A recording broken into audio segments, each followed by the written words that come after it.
Hey everybody, I'm Joel, first YouTube video ever, so hopefully you dig it a lot.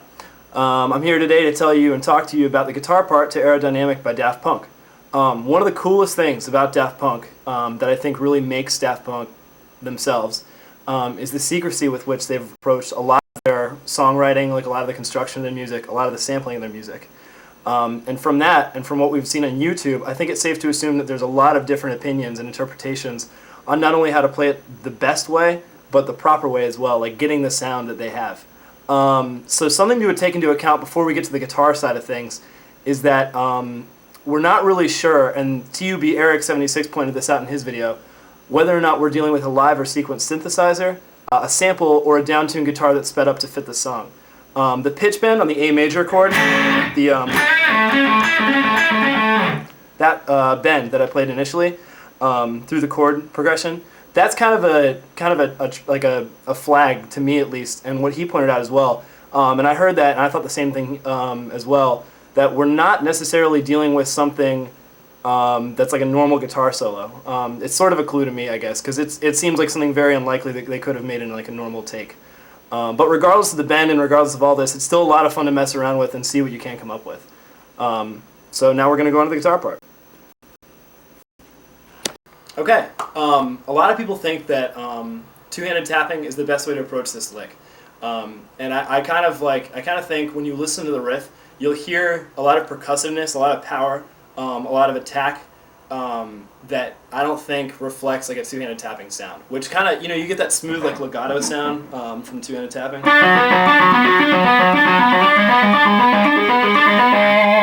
Still sounds awesome, but I don't think that it reflects exactly, well, again, we're not all, I don't know who's really sure about how they did it, but it sounds to me an awful lot like it's sort of a picking sound. And if it's a synth, that would make a lot of sense since you have an attack on each note. But at least when I A-B it, it kind of sounds like a guitar is, it sounds like a picking attack. So, that said, it's pretty tricky to think, how would you pick this? But it's actually not too bad. Those of you who are familiar with like 3-note per string stuff and, alternate picking in general, it's going to be way easier. So obviously you're not going to be able to go like down, down, down or like up, up, up like really quick. But this is going to be an alternate picking exercise basically. So here's the way that I do it. Unfortunately, I don't have any way of like really like getting notation or tab of this out there that well. But what I'm going to do is hopefully explain it good enough, do enough close-ups, let's see if it goes all right. Okay, so the first riff is going to be a B minor. Well, our chords, first of all, really quick, our chord's going to be B minor, A flat diminished, E minor. I do E minor 7 for kicks. Sounds kind of cool. And then A. So then what I do is I'm going to go basically by position. We're going to start on the 9th position, and I'm going to start on the 4th string. And I'm going to go down, up, down, up. If you repeat that enough times, you'll get the first arpeggio. A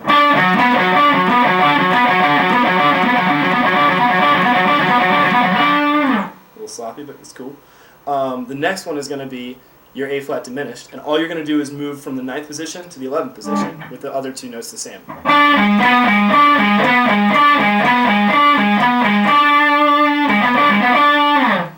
Pretty simple. The next one is going to be a B minor, E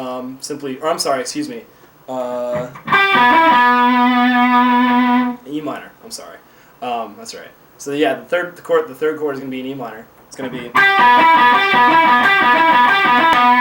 And the neat thing about that is it's going to reflect the same position and pattern as the first chord, just moved up one string set. Pretty cool. And then the last chord is going to be our A major, and this is just an A major triad played from the 5th. And that's in 7th position. So you run them all together, and this is what it's going to sound like.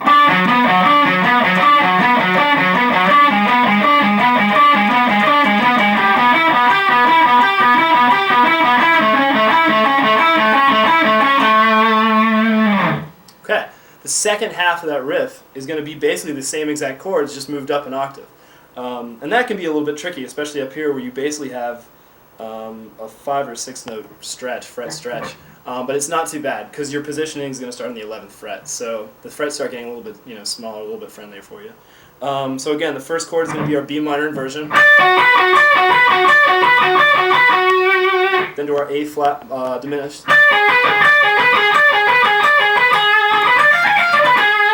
And then we're going to go to our E minor.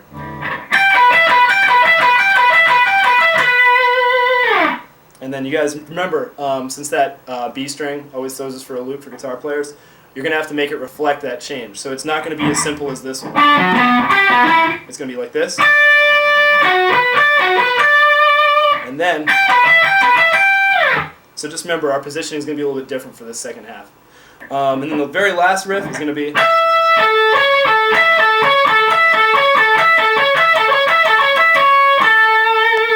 And there's our A major. Now, I'm going to try to play it once without wah, so you can just hear the riff just clean. I'll start it slow once, and then I'll do it again fast. And then I want to show you what a wah pedal can do, because it basically acts like a filter. And they filter like quite a bit on the original track. So here we go. I'll try it slow at first, and I'll move it up, move a little bit faster.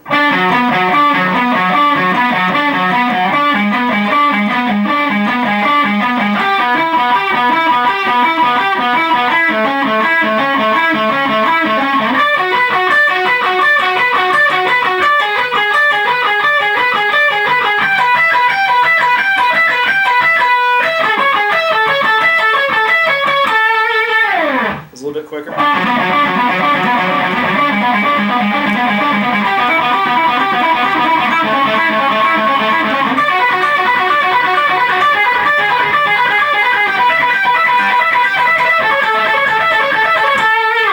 Sounds pretty cool.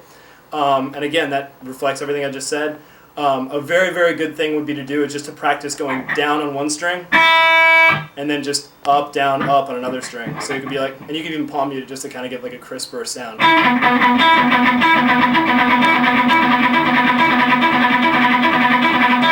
Pretty cool method for practicing what your right hand is going to have to do. Now the other thing I was going to say just to finish up is that your wah pedal is your friend in this lick because they filter like crazy on this song. You can always hear that kind of like kind of sound. Daft Punk loves it, and it's kind of cool. Like a wah is gonna do almost the job that the filters they use are gonna they're gonna have. You could probably have like a lot of fun like putting effects on top of all this. But you get into these sort of like frequencies and like harmonics in there that sort of start melting together, and it sounds really wild. So then you can kind of get that authentic Daft Punk sound. It sounds like this.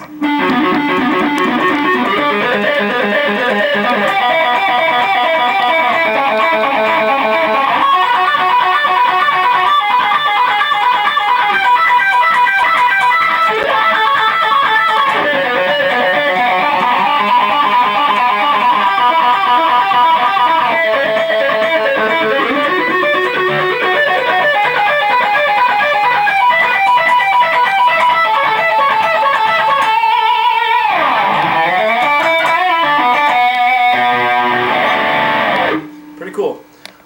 So yeah, I hope that made sense. I hope you have fun with it. Again, this isn't really necessarily like the way you have to do it, but it's a way that I thought people would enjoy. So if you have any questions, you can email me. Hopefully I'll put up my email. Other than that, have a blast. Thank you.